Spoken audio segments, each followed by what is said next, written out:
Well, hey there team, welcome back to the channel, welcome back to Worth It Then, Worth It Now, an ongoing segment I do here on this channel where I look at games from yesteryear. Specifically, we've been looking at 10 years plus removed, and I try and line them up with a sale where possible. Today we're looking at Rebel Galaxy, which I actually haven't played since around about the time it came out in 2015, at least according to Steam. And oh man, it's cool coming back to this. I actually played a chunk more of its sequel, which followed a few years later, also by Double Damage Games. They did 2 games and then closed up shop. Presumably the sequel, Rebel Galaxy Outlaw, which I think was a prequel. You end up playing as the aunt of the main character in this game. Anyway, I really enjoyed that a lot. I did, but there's no denying that it just didn't really take off when it came out. It's a cool little series. I'm so glad that it existed. I'm happy to be going back to it. I'm so sucked into the see ya space cowboy, right? It is very much going for that twangy blues space cowboy, Americana, cowboy western, southern guitar drip that you see in all sorts of things. Like Cowboy Bebop is an obvious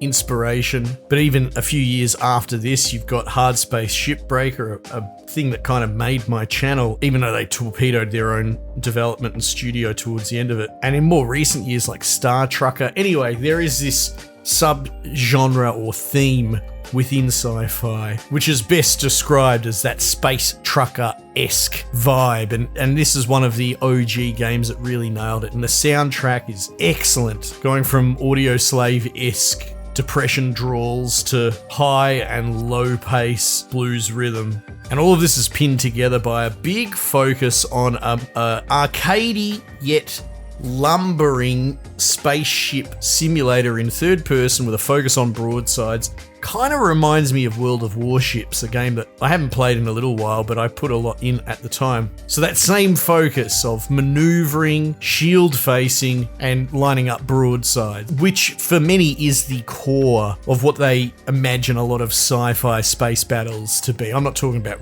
realism or hard sci-fi or anything like that, but self-included, there's something to be said about the idea of having a World War II style battleship brawling side-on gun battle in space. And this, much like the sequel, which I think is probably on sale at the moment too, but again, beyond my 10-year removed scope. So check it out if you find it interesting. That shifts more to first person, but both of them are doing some unusual, clever innovations on gameplay that I haven't really seen much of. Well, actually, that's a lie. Jumping forward to the prequel, because it's fresh in my mind a bit. Fresh a few years.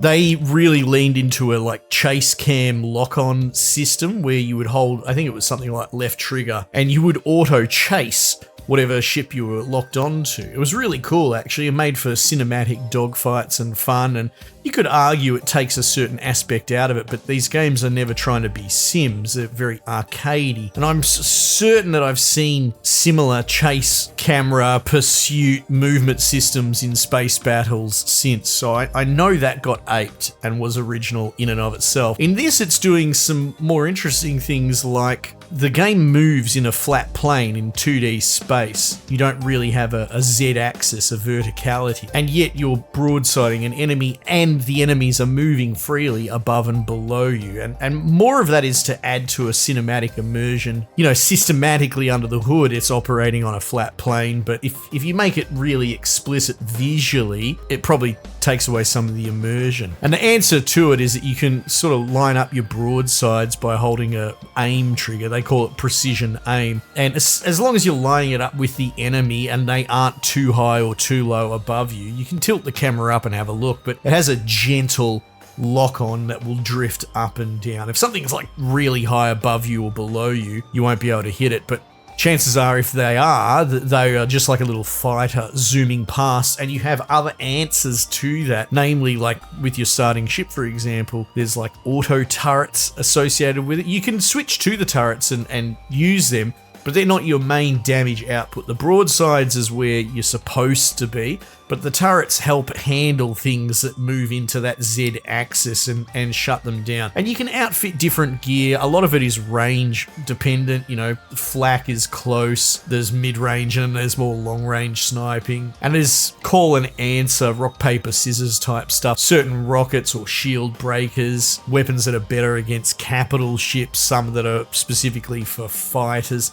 So there is a tactical component to how you lay your ship out and engage in the battle, but ultimately you're just burning around, speeding up, speeding down, much like World of Warships. You can boost to go a bit faster, but essentially you're chucking it in a gearbox of set speeds 1 through 4 or thereabouts to maneuver, while monitoring mostly your port and starboard shields and trying to maneuver the facing, letting the auto turret pick up a little bit of slack, but trying to get your broadside on the correct side that's not exposed too much. It's good. It keeps your brain thinking. Mix that in with peripheral mechanics like tractor beams and scanners. And there's a deflector shield, which ultimately it is an age of sail brace for impact that you would want in something with space broadsides. You know, this is Nelsonian ship combat in space. So you can hit the deflector, it's called, and you're not allowed to fire. It locks everything up, but it's a great way to take on a missile barrage that the nice robot voice lady will warn you is coming. So yeah, it still holds up. It's really fun. And you mix that in with a great soundtrack, sound design. A lot of the creatures that I'm interacting with, I'm following a breadcrumb trail to meet up with my aunt, right? So I'm doing busy work for people that are going to tell me where she is. They're leaning into sort of, I don't know what you would call it, right? I'm not a hardcore Star Wars fan, but the OG series where you had puppets and more 70s, not CG design, and things like the way Jabba speaks, this grumbly, strange, rhythmic language. You know, they're talking like that. They remind me of 70s era Star Wars alien design. It's nice to see and fits with this entire setting. And look, like I said, I've only just dipped back in for a bit of nostalgia, a bit of B-roll. This isn't supposed to be super exhaustive. But there's a commodities market, you can tractor up things. I've already got some illegal cargo. I guess it makes sense that I'm doing a bit of smuggling, since apparently my aunt that I'm following in the footsteps of was a smuggler in turn. It's all pretty simple interface. You can buy, sell at a commodities market. You can go to like bartenders and get inside info on where the tech prices are better, etc. You know, rudimentary freelance economy 101, side missions, bounty boards. You can hire like an NPC mercenary as a sidekick to help fill out that auto turret space. So yeah, look, it's definitely an arcadey space western with Nelsonian ship battles, and even just saying that sentence out loud is something I think a lot of people want, or at least they will want a palate cleanse against. And so I'm here to tell you that this is great. It still holds up. It's only like $2. And if you've slept on it, which is a good chance, right? It didn't exactly have the most high-profile release at release, and now we're 10 years removed. There's a good chance a lot of you have never even heard of it, or maybe you saw it was on sale, and that's exactly why you're here, is to see a video about it. Well, I'm here to tell you that it's excellent. It holds up. The sequel I really enjoyed as well, and you should probably just scoop them both up, give them a go. What's $2 anyway? Might be the best game you play this year. Anyway, team, let's put a pin in it. Might just leave it there for the time being, and I'll catch you guys on the next one.